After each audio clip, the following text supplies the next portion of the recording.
परशुराम जी ने भगवान शिव का पिनाक धनुष दिया था। दधीची के हड्डी से वो धनुष बनाई गई थी, 3 टुकड़ों में बनी हुई थी। धरती का गुरुत्वाकर्षण उससे कनेक्ट था।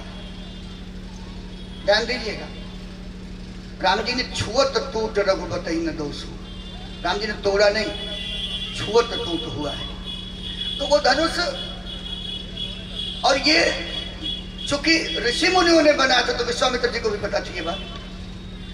तो जो प्रमाण मिलता है कि दशरथ जी को निमंत्रण क्यों नहीं दिया गया, हमें थोड़ा तार्किक लगता है, तो मैं इसलिए उसको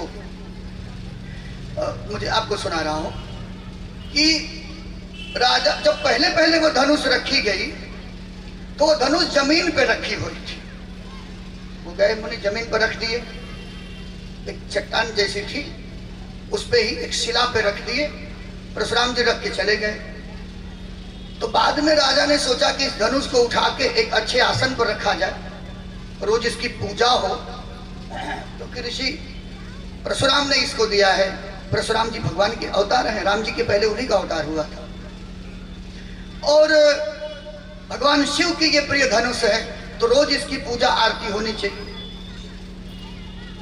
अब वो धनुष किसी से उठ ही नहीं रही है, तो चारों तरफ ढिंढोरा बजवाया गया कि कौन उठाए इस धनुष को। और कहीं ना कहीं ये बात प्रमाणित है, ऐसा नहीं मैं पाया नहीं इसलिए बता नहीं पा रहा हूं, किसी से सुना हो, लेकिन जो कहा है वो अप्रमाणिक व्यक्ति नहीं कहा है, नहीं तो मैं आपको सुनाता भी नहीं। तो उन्होंने क्या किया कि चारों तरफ ढिंढोरा मुनादी गई कि उस धनुष को कौन कोई हो जो उठा के। कई कई लोग लगे, 10, 20, 100, 200 लोग नहीं उठा।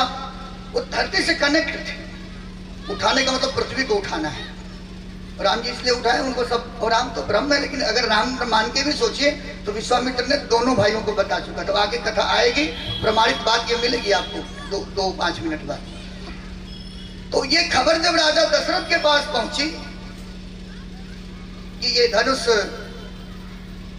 कोई उठा नहीं पा रहा है, तो दशरथ जी ने अपने एक सेनापति को भेज दिया, जाओ धनुष उठा दो, उठा के रख दो। तो ये धनुष उठा के सेनापति उस दिव्य आसन पर रख दिया था। कि बात बहुत पहले की है। तो राजा जनक ने सोचा कि अच्छा, ये बात उनको पता थी कि 4 बच्चे हुए, लेकिन बच्चे अभी छोटे हैं। राजा की ऐसे ही कई पत्नियां हैं, तो कहीं चिट्ठी जाएगी और किसी सैनिक को भेज देंगे, तो वहां का तो बच्चा बच्चा धनुष उठाना जानता है इसको। तो हमारी बेटी जो राजकुमारी है, इसके लिए हम राजकुमारों को बुलाए हैं। तो ऐसा न हो कि धनुष उठाने के कारण और हमारी प्रतिज्ञा के कारण, शर्त के कारण किसी साधारण सैनिक से विवाह करना पड़े। इसीलिए राजा दशरथ के यहाँ चिट्ठी नहीं भेजी गई थी।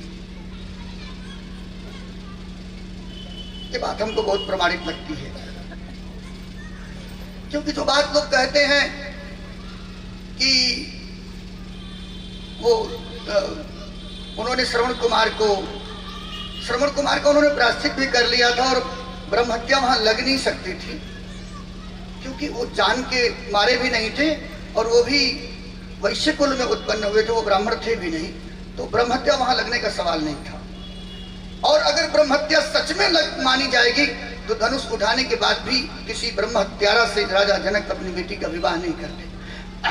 अगर वो महर्षि विश्वामित्र ने बता दिया कि राजा दशरथ के पुत्र हैं, तो वही मना कर देते कि ये वहां नहीं जाएंगे, क्योंकि ब्रह्म हत्या का दोष लगाएंगे। इसलिए ऐसे कोई बात नहीं थी कि कोई ब्रह्म हत्या कोई ऐसी बात लगी हो।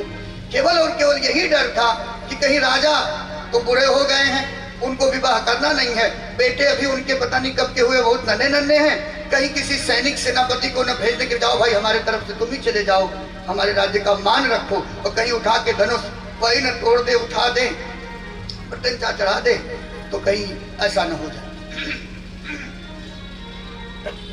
उस धनुष को राजा जनक के राज्य में कोई नहीं था जो उसको उठा पाए, जहां के तहां पड़ी थी। रोज वहां गाय के गोबर से लिपा जाता था और रोज उसका पूजा होता था। एक दिन किशोरी जी थोड़ा बड़ी हो गई थी, तो बच्चों को चैरिटी बिगिंस द होम कहा है ना, ये स्वामी विवेकानंद ने कहा है ना, चैरिटी बिगिंस द होम। बच्चों को घर से ही थोड़ा सिखाना चाहिए उनको। ऐसा नहीं कि एकदम आप एक दिन कुछ नहीं सिखा पाओगे।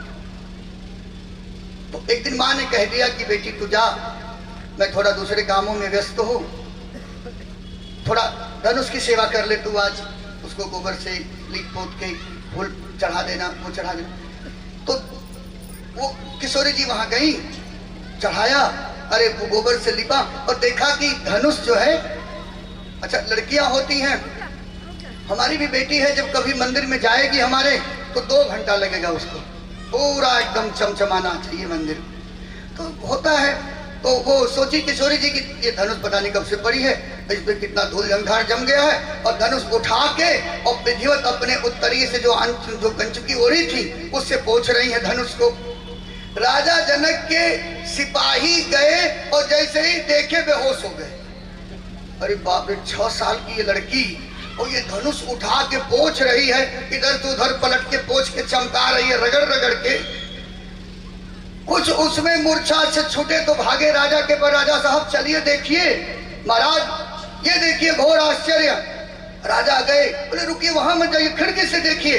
राजा ने खिड़की से देखा तो उनकी बेटी उस धनुष को लेके अपने कंचुकी से पोंछ रही है और बोल भी रही, बताओ कितने दिन से पड़ी है, कितना गंदी हो गई है, कितना मैल जम गया, चमका रही है धनुष को। आहा, राजा तो एकदम परमानंद की अवस्था में, और मन ही मन प्रतिज्ञा लिया कि हमारी बेटी जिस धनुष को कोई नहीं उठा पाता, इस धनुष को उठा के उसको साफ कर रही है। आज के बाद जो पुरुष सिंह इस धनुष पर प्रत्यंचा चढ़ाएगा उसी से इसका विवाह करूंगा। राजा ने मन में ये प्रतिज्ञा ली और ये बात अपनी पत्नी से बताए, और फिर ये बात समग्र हुई, और फिर यही उनकी प्रतिज्ञा थी जो धनुष यज्ञ के रूप में, जहां विश्वामित्र और रघुनाथ जी वहां लक्ष्मण जी के साथ वहां पहुंचे। आपको